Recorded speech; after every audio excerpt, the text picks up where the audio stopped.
దారిలో ఉన్న నా జీవితమును మేళ్ళతో నింపితివి. ఒక కీడైన దరి చేరక నన్ను తండ్రిగా కాచావ స్తోత్రం. ఒక కీడైన దరి చేరక నన్ను తండ్రిగా కాచావ స్తోత్రం. ఎబినేసరే ఎబినేసరే ఇంతకాలం కాచితివే. ఎబినేసరే. దేవునికి స్తోత్రం, హల్లెలూయా. దేవుని యొక్క మహాకృపను బట్టి మరి ఈరోజు దేవుడు మనతో వాక్యము ద్వారా మాట్లాడుతున్నవి మనము నేర్చుకుందాం. వారం కూడా దేవుడు మాట్లాడితేనే మనము ఆత్మీయ జీవితంలో బలపరచబడగలము, స్థిరపరచబడగలము. ఈరోజు వాక్యము దేవదేవుడు మనతో మాట్లాడుతున్నది ఆదికాండం 17:1 చదువుకుందాం. ఆదికాండం 17:1 ఏ మాట ఉందో చదువుదాం. మరి వాక్యం చూస్తున్న నా ప్రియమైన సహోదరి సహోదరులకు నా హృదయపూర్వకమైన వందనాలు, సంఘ బిడ్డలు కూడా నా హృదయపూర్వకమైన వందనాలు తెలియపరచుకుంటున్నాను. మరి ఆదికాండం 17:1 ఏముందంటే, నేను సర్వశక్తి గల దేవుడను, నిన్ను అత్యధికముగా అభివృద్ధి పొందించదను. మన దేవుడు సర్వశక్తిమంతుడైన దేవుడు, గొప్ప బలముతో మనల్ని నింపి నడిపించగలిగిన దేవుడు. అయితే మరి దేవుడు సర్వశక్తిమంతుడు కాబట్టి మనము ఈ విధంగా నడిపింపబడుతున్నాము. మరి ఈ యొక్క సర్వశక్తిమంతుడైన దేవుడు మనం కలిగి ఉన్నాము. దేవుడే అభివృద్ధిలోనికి నడిపిస్తాడు, అత్యధికముగా అభివృద్ధి పొందించుతానని అంటున్నాడు. సర్వశక్తిమంతుడికి ఏది కూడా లోటు లేదు. కాబట్టి దేవుని ప్రజలుగా ఈరోజు మనతో దేవుడు మాట్లాడుతున్న కొన్ని మాటలు మనం నేర్చుకుందాము. ఆదికాండం, లూకాసు వార్తలను కొన్ని మాటలు ఉంటాయి. అయితే దేవుడి సన్నిధిలోని ఎవరు ఎలాగ బ్రతికారో, దేవుణ్ణి ఎలా మహింపరిచారో కొన్ని మాటలు మనం చదువుకునే ముందు మరి వాక్యంలో నుండి కొన్ని మాటలు చదువుతుంటుండగా ఆదికాండము 17:1 ఒక మాట మనకు కనబడుతుంది. ఏమని కనబడుతుందని అంటే, నిందారహితుడిగా దేవుడి సన్నిధిలోని ఉన్నట్లుగా మనకి కొన్ని మాటలు కనబడుతున్నాయి. అయితే ఇది తద్వారా అసాధ్యాలు సుసాధ్యాలుగా మార్చబడునని మొట్టమొదటి మాటలో ఉంటుంది. తరువాత మాటలోనే తద్వారా ఆవేదన ఆశీర్వాదముగా మార్చబడునని ఉంటుంది. తర్వాత తద్వారా అభివృద్ధి అత్యధికమైన అభివృద్ధి మార్చబడి ఉంటుందని మనకి 3 అంశాలు కూడా కనబడుతున్నాయి. ఈ 3 అంశాల్లోని దేవుడు ఏ విధముగా అత్యధికంగా నడిపిస్తున్నాడో చూద్దాం. ఆదికాండం 17:1 ఒక మాట మనకు కనబడుతుంది. అది ఏమనంటే, అబ్రహాము 99 ఏండ్ల వాడైనప్పుడు యెహోవా అతనికి ప్రత్యక్షమై, సర్వశక్తి గల దేవుడను నేనే, మరి నా సన్నిధిలో నడుచుచు నిందారహితుడివై ఉండుము. సర్వశక్తివంతుడైన దేవుడు నేనే అంటున్నాడు. ఏమంటున్నాడండి? అబ్రహాము 99 ఏండ్ల వాడైనప్పుడండి యెహోవా అతనికి ప్రత్యక్షమయ్యాడు. సర్వశక్తి గల దేవుడును నా సన్నిధిలో నడుచుచు నిందారహితుడివై ఉండుము అని దేవుడు చెప్పాడు. అంటే దేవుడి సన్నిధిలోని 99 సంవత్సరాలు. ఇప్పుడు మా అమ్మ ఉంది, మా నాన్న ఉన్నారు, తాతయ్య ఉన్నాడు. ఇలాగా ఈ ముసలితనంలో మేమేం నడుచుకొని చర్చికి వెళ్తాము, దేవుడి మందిరానికి ఏం వెళ్ళగలము అనుకుంటారు. కానీ అబ్రహాము 99 సంవత్సరాలు అప్పుడు దేవుడు అంటున్నాడు, ఏమంటున్నాడు? నిందారహితుడిగా దేవుడి సన్నిధిలోని నడుచుకున్నాడు. కాబట్టి దేవుడు అతన్ని గొప్ప అభివృద్ధిలోనికి దేవుడు నడిపించాడు. అక్కడ కొన్ని మాటలు చదువుతుంటుండగా 17:2 ఒక మాట 17:2 ఒక మాట కనబడుతుంది. నాకును నీకును మధ్య నా నిబంధన నియమించి నిన్ను అత్యధికంగా అభివృద్ధి పొందించదనని అతనితో చెప్పెను. నాకును నీకును మధ్యన నిబంధన. అబ్రహాము సాగిలపడి ఉండగా దేవుడితోనూ మాట్లాడి, ఇదిగో నేను నియమించిన నా నిబంధన నీతో చేసి ఉన్నాను, నీవు అనేక జనములకు తండ్రి వగుదువు అనే మాట మనకు కనబడుతుంది. దేవుడు ఎలా నియమించాడటంటే, దేవుడి సన్నిధిలో 99 సంవత్సరాల వరకు కూడా అతను నిందారహితుడిగా బ్రతికాడు. కాబట్టి దేవుడేమో నీవు అనేక జన్మలకు తండ్రి వగుదువు. మనం మొట్టమొదటి చదువుకునే మాటలో ఏముందండి, మనము చదువుకునే దాంట్లో ఏముందంటే, నేను సర్వశక్తి గల దేవుడను, నిన్ను అత్యధికముగా అభివృద్ధి పొందించదను మాట ఇచ్చాడు దేవుడు. నేను సర్వశక్తి కలిగిన దేవుడును, అత్యధికంగా నేను నిన్ను అభివృద్ధి పరుస్తాను. చూడండి, దేవుడు చెప్పాడు అబ్రహాం విషయంలోని దేవుడు అత్యధికంగా అభివృద్ధి పరిచాడు కాబట్టే మనం చదువుకునే దాంట్లో మనకు ఆ మాట కనబడుతుంది. ఏమని కనబడుతుంది అంటే, దేవుడు అతన్ని అభివృద్ధి పరిచి అనేకమైన జనాలకి తండ్రిగా దేవుడు, మరి నీవు అనేక జన్ములకు తండ్రి వగుదు అనే మాటను దేవుడు చెప్పాడు. అభివృద్ధి. చూడండి, మనమైతే ఒకరు, ఇద్దరు, ముగ్గురు, నలుగురు బిడ్డలకు కంటాం. కానీ ఆత్మీయ జీవితంలోని అనేక మందికి బిడ్డలకు తండ్రిగా దేవుడు అభివృద్ధిలోకి నడిపిస్తానన్నాడు. కాబట్టి మరి దేవుడు సర్వశక్తిమంతుడు, దేవునికి అసాధ్యమైనది ఏదీ లేదు. కాబట్టి నేను సర్వశక్తి గల దేవుడు నిన్ను అత్యధికంగా అభివృద్ధిలోనికి నడిపిస్తాను. అబ్రహాం విషయం దగ్గరికి వచ్చినప్పటికీ కొంచెం అభివృద్ధిలో తెచ్చాడు, అత్యధికమైన అభివృద్ధి.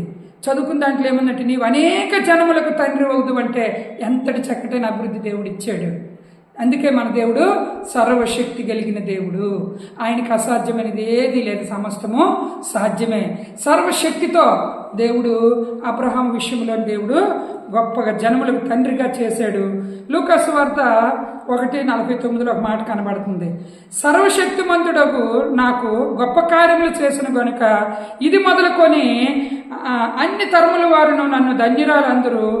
ఆయన నామము పరిశుద్ధము, ఆయనకు భయపడే వారి మీద ఆయన కనికరము తరతరములుండును. హల్లెలూయా. దేవుని యొక్క కృపను బట్టి మరియ తల్లి ఈ మాట చెప్తుంది. ఏమని చెప్తుంది ఆ అమ్మ అంటే, మరి సర్వశక్తివంతుడు నాకు గొప్ప కార్యం చేసెను. మన దేవుడు సర్వశక్తివంతుడు కాబట్టి అబ్రాముకు అభివృద్ధినిచ్చి ఆయన గొప్ప సంతానానికి జనములకు తండ్రిగా చేశాడు. ఇక్కడికి వచ్చినప్పటికీ ఎవరికి లేని భాగ్యము మరియ తల్లికి దేవుడు ఇచ్చాడు ఆయన సర్వశక్తితో. అందుకే ఆమె చెప్తుంది, సర్వశక్తివంతుడు నాకు గొప్ప కార్యం చేసిన కనుక ఇది మొదలుకొని అన్ని తరముల వారు నన్ను ధన్యురాలని అందరూ. ఆయన నామము పరిశుద్ధమైనది, ఆయనకు భయపడే వారి మీద ఆయన కనికరము తరతరములు కూడా ఉంటుంది.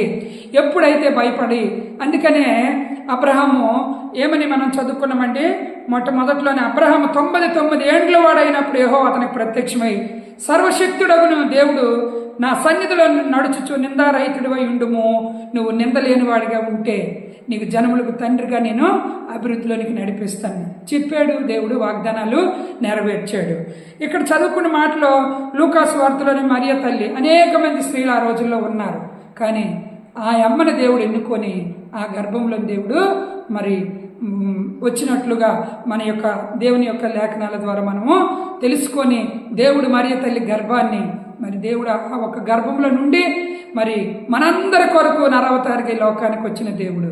కాబట్టి ఆ మరియ తల్లి అంటుంది, ఏమంటుందంటే ఈ సంగతులు మరి ఆమె అంటుంది, సర్వశక్తుడకు నాకు గొప్ప కార్యములు చేసెను గనుక ఇది మొదలుకొని అన్ని తరముల వారు నన్ను ధన్యురాలనే పేరు నాకు ఇచ్చాడు దేవుడు.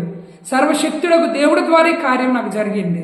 అంటే మన దేవుడు సర్వశక్తి కలిగిన దేవుడు కాబట్టి ఆయన ద్వారా ఏదైనా మరి జరగగలదు. కాబట్టి అంతేకాదు ఆదికాండము 48:1 ఈ సంగతులైన తర్వాత ఇదిగో తండ్రి కాయలుగా ఉన్నాడని ఒకడు యోసేపుతో చెప్పెను. అప్పుడు అతడు మనష్షే ఎఫ్రాయిములను తన 2 కుమారులను వెంట పెట్టుకొని పోగా, ఇదిగో నీ కుమారుడైన యోసేపు నీ వద్దకు వచ్చుచున్నాడని యాకోబునకు తెలుపబడెను. అంతటా ఇశ్రాయేలు బలం తెచ్చుకొని తన మంచం మీద కూర్చుండెను. యోసేపును చూచిన దేశమందలి కనాను దేశమందలి లూజులో సర్వశక్తి గల దేవుడు నాకు కనబడి నన్ను ఆశీర్వదించాను. యోసేపు కనిపించి మరి దేవుడు ఆశీర్వదించాడట. ఆయన ఏ పని మీద వెళ్తున్నాడట, ఒక వ్యక్తి వచ్చి చెప్పాడట, అయ్యా ఇదిగో నీ తండ్రి ఇలా కాయలు పడి ఉన్నాడు అని చెప్పినప్పుడు యోసేపు ఒక్కడ వెళ్ళలేదు. కానీ మనుష్య 2 కుమారులు పట్టుకొని ఆ కుమారుల్ని మనుష్యను ఎఫ్రాయిములను పట్టుకొని 2 కుమారులు పట్టుకొని ఆ ఒక పట్టణంకు వెళ్ళాడండి. వెళ్ళినప్పుడు ఇదిగో నీ కుమారుడని యోసేపు నీ వద్దకు వచ్చుచున్నాడని తండ్రికి యాకోబునకు తెలుపబడును. నీ కుమారుడు వస్తున్నాడయ్యా అని యాకోబుకు ఆ వర్తమానం వెళ్ళింది. అంతటా ఇశ్రాయేలు బలము తెచ్చుకొని తన మంచం మీదన కూర్చుంటెను. యాకోబు మరి ఇశ్రాయేలు సంతానముగా ఆయన బలము తెచ్చుకొని మంచం మీద కూర్చున్నాడట. మంచం మీద కూర్చున్నప్పుడు యోసేపు చూచిన ఆ కనాను దేశమందలి లూజులో సర్వశక్తి గల దేవుడు నాకు కనబడి నన్ను ఆశీర్వదించెను. యోసేపుని దేవుడు ఆశీర్వదించాడు. అయితే సర్వశక్తిమంతుడికి ఆయనకి ఏది కూడా అసాధ్యమైనది ఏదీ లేదు, ఆయనకి సమస్తము సాధ్యమే. కాబట్టి ఈరోజు మనం నేర్చుకునే మాటల్లో మొట్టమొదటిగా అబ్రహాము 99 ఏళ్ళు అయినప్పటికీ సర్వశక్తుడైన దేవుడు మరి ఆయన సన్నిధిలో నిందారహితుడిగా నడుచుకున్న మరి అనేకమైన జనములకు తండ్రిగా చేశాడు. అంతేకాదు మరియ తల్లి అంటుంది, చిన్నవారు మొదలుకొని పెద్దవారి వరకు అందరూ కూడా నువ్వు ధన్యురాలన్నారు, అంత చక్కటైన పేరు నాకు ఇచ్చావు. సర్వశక్తివంతుడు ద్వారా ఆమెకు ఆ పేరు పొందుకుంది. ఇక్కడ చదువుకున్నప్పుడు యోసేపు ఆశీర్వదింపబడినట్లుగా మరి దేవుడు చేశాడు. అయితే దేవుని ప్రజలుగా నేర్చుకుంటుండగా యోబు జీవితంలో కొన్ని మాటలు చూసుకుందాం. 22-23లో సర్వశక్తుని వైపు నీవు తిరిగిన ఎడల నీ గుడారంలో నుండి దుర్మార్గమును దూరముగా తొలగించిన ఎడల నీవు అభివృద్ధి పొందుదవు. నువ్వు సర్వశక్తివంతుడి వైపు తిరిగిపోవాలా. ఆయన సర్వశక్తివంతుడు. సర్వశక్తివంతుడు అని అంటే ఆయన కొంచెం శక్తి కాదు, సర్వానికి శక్తిని పొందుకున్న దేవుడు మనం కలిగి ఉన్నాం. మనం ఎలాగ తిరగాల? సర్వశక్తివంతుడి వైపు మనం తిరగాలట. యోబు గారి మాట సెలవిస్తున్నమాట. సర్వశక్తిని వైపు నీవు తిరిగిన ఎడల నీ గుడారంలో నుండి దుర్మార్గమును దూరముగా తొలగించిన ఎడల నీవు అభివృద్ధి పొందుదావు. దుర్మార్గం ఏదుందో అది తొలగించినప్పుడు నీవు నీ ఇంటి వారు అభివృద్ధిలోకి వస్తారు. ఎందుకంటే నువ్వు సామాన్య దేవుడిని నమ్మలేదు, సర్వశక్తి కలిగిన దేవుడు నువ్వు నమ్మావు. దేవుడు సర్వశక్తివంతుడిని మనం కలిగి ఉన్నాం కాబట్టి దుర్మార్గాన్ని దూరముగా పెట్టినప్పుడు అభివృద్ధిలోనికి దేవుడు తీసుకొస్తాడు. కాబట్టి దేవుడు మనతో మాట్లాడుతున్నాడు. యోబు గారిని మన మధ్యలో దేవుడు పెట్టాడు. అయితే 22-24లో ఒక మాట కనబడుతుంది. మంటిలోని బంగారమును ఏటు రాళ్లలో ఓపిరి సువర్ణమును పారవేయము, అప్పుడు సర్వశక్తుడకు నీకు అపరంజిగాను ప్రశస్తమైన వెండిగాను ఉండెను. అప్పుడు సర్వశక్తిని యందు నీవు ఆనందించుదవు, దేవుని తట్టు నీ ముఖము ఎత్తుదవు. నీవు ఆయనకు ప్రార్థన చేయగా ఆయన నీ మనవి ఆలకించను, నీ మొక్కుబడులు నీవు చెల్లించుదవు. హల్లెలూయా! ఎంత చక్కటైన మాట. నీవు ఎలాగుండాలంటే ఈ లోకంలో ఉన్న వాటిని అన్నింటిని తీసుకొచ్చి పెట్టుకోవడం కాదు, వెండి బంగారాలు తీసుకునే చెట్టుని పూజించడం కాదు, వాటిని ఏటు రాళ్ళలో మరి ఆ ఒక ఏటు రాళ్ళలోని ఓపిరి ఆ సువర్ణమును పారవేయమని, అప్పుడు సర్వశక్తుడకు నీకు దేవుడు అపరంజిగాను ప్రశస్తమైన వెండిగాను ఉండునని దేవుడు వాక్యం సెలవిస్తుంది. అప్పుడు సర్వశక్తిని అందు నీవు ఆనందించదవు. అవన్నీ ఉన్నప్పుడు నీలో ఆనందం ఉండదు, అవి పారవేసినప్పుడు నీకు ఆనందం. చూడండి, చాలామంది వెండి విగ్రహాలు బంగారు విగ్రహాలు చేసుకొని పెట్టుకొని మూలలంట బీరువాళ్ళంట దాచుకుంటారు. వాటి ద్వారా నీకు సుఖము లేదు. వాటి నేటి నీళ్ళలో పారవేసినప్పుడు నీకు సర్వశక్తివంతుడైన దేవుడి ద్వారా నీవు ఆనందిస్తావట. దేవుని తట్టుకు నీ ముఖము ఎత్తుదవు. నీవు ఆయనకు ప్రార్థన చేయగా ఆయన నీ మనవి ఆలకించను. దేవుడు మన మనవి ఆలకిస్తాడట.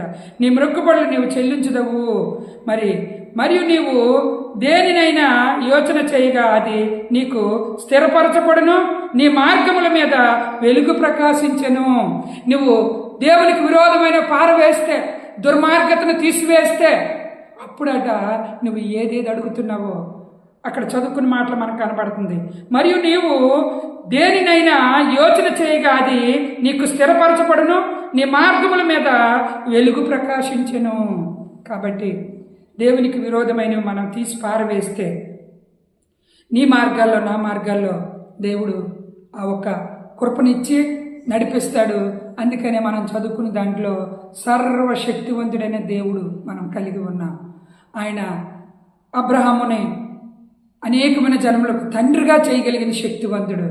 మరియ తల్లిని అనేక మంది తరతరముల వరకు చిన్నవారు మొదలుకొని పెద్దవారు ధన్యురాలు అనేటట్లుగా చేయగలిగిన సర్వశక్తివంతుడు. అంతేకాదు, యోసేపు దేవుడు దీవెనకు ఆశీర్వాదకి వారసుడిగా అనిపించలేదు, కానీ దేవుడు అక్కడ లూజ్ అనే ప్రాంతం దగ్గర ఆశీర్వదించాడు. ఎప్పుడు దేవుడు ఏ నిమిషంలో ఆశీర్వదిస్తాడో నీవు నేను సర్వశక్తివంతుడిని నమ్మున్నాం. ఆయన వైపుకు మనం తిరగాల. చదువుకున్న దాంట్లో యోబు గారి దగ్గరికి వచ్చినప్పటికీ దుర్మార్గతను దూరం చేసుకొని ఈ వెండివనే బంగారం అనే ఆ పోత పోసిన విగ్రహాలనే మూల పెట్టుకొని వాటిని ఇచ్చేసుకోవడము కాదు, వాటి ఏటు నీళ్ళలో పారవేసినప్పుడు ఆ దుర్మార్గతను విడిచిపెట్టినప్పుడు నీ ప్రార్థనలు నీ మనవులు నువ్వు ఏది అనుకుంటున్నావో అది నీకు నేను చేస్తాను. నువ్వు కోరుకుంటున్నావో, ఏది కీడులు ఉండకూడదు అనుకుంటున్నావు కీడులు దూరపరిచేస్తాను. ఏది నువ్వు మేలైనది కోరుకుంటున్నావు మేలైనది నీకు ఇస్తాను. అందుకే చదువుకున్న దాంట్లోనే ఏది స్థిరమైనదో, ఏది నువ్వు అడుగుతున్నావో, ఏది మంచిదో అది నేను ఇస్తాను. యోబు గారికి దేవుడు చేసిన మేలు. అలాగే సర్వశక్తివంతుడైన దేవుడుకు ఏది ఆయనకి లోటు అనేది లేదు. సర్వశక్తిని మనం కలిగి ఉన్నాము, సర్వాధికారిని మనం కలిగి ఉన్నాము. మనము చింతపడక్కర్లేదు. కలుగుతున్న బాధలు బట్టి అనేకమైన సార్లు మనం చింతిస్తున్నాం, మనము దుఃఖపడుతున్నాం. కానీ సర్వశక్తివంతుని మనం నమ్ముకొని ఉన్నాం. చిన్న పాడదాం, చిన్న పల్లవి పాడుకొని సర్వశక్తిమంతుడైన దేవుడిని మనం కలిగి ఉన్నాం. కాబట్టి నా ప్రియుడా యేసయ్యా, నీ కృపలేనిదే నే బ్రతుకలేను, క్షణమైనా నే బ్రతుకలేను. నా ప్రియుడా యేసయ్యా, నీ కృపలేనిదే నే బ్రతుకలేను. నీ చేతితోనే నన్ను లేపినావు, నీ చేతితోనే నన్ను చెక్కుకుంటివి. నీ చేతితోనే నన్ను లేపినావు, నీ చేతితోనే నన్ను చెక్కుకుంటివి. నీ చేతి నీడలో నన్ను దాచుకుంటివి, నీ చేతి నీడలో నన్ను దాచుకుంటివి. నా ప్రియుడా యేసయ్యా, నీ కృపలేనిదే నే బ్రతుకలేను, క్షణమైనా నే బ్రతుకలేను. సర్వోన్నతుడా సర్వకృపానిధి, సర్వ సంపదలు నీలోన ఉన్నవి. సర్వోన్నతుడా సర్వకృపానిధి, సర్వ సంపదలు నీలోన ఉన్నవి. నీవు నా పక్షమై నిలిచియున్నావు, నీవు నా పక్షమై నిలిచి ఉన్నావు. నా ప్రియుడా యేసయ్యా, నీ కృపలేనిదే నే బ్రతుకలేను, క్షణమైనా నే బ్రతుకలేను. దేవుడు కృప లేకపోతే మనము బ్రతకలేము. మనం ఏట్ల మీద ఆశ పెట్టుకున్నామో బ్రతకలేము. దేవుని కృపతోటే మనం బ్రతుకుతున్నాం. కాబట్టి కొరింథీ పత్రిక 1 కొరింథీ పత్రిక 1:18, సిలువను గురించిన వార్త నశించుచున్న వారికి వెరితనముగాను, రక్షింపబడుచున్న మనకు దేవుని శక్తి శక్తి శక్తి. మన దేవుని శక్తి కలిగిన మనము దేవుని శక్తితో మనం ముందుకు సాగిపోదాం. అందుకనే మనం చదువుకున్న దాంట్లో కూడా దేవుని యొక్క వాక్యంలో మనం చదువుకున్న దాంట్లో నేను సర్వశక్తి గల దేవుడును అన్నాడు. సిలువ శక్తి ఉన్న దేవుడిని మనం కలిగి ఉన్నాం. కాబట్టి మనం చింతించక్కర్లేదు.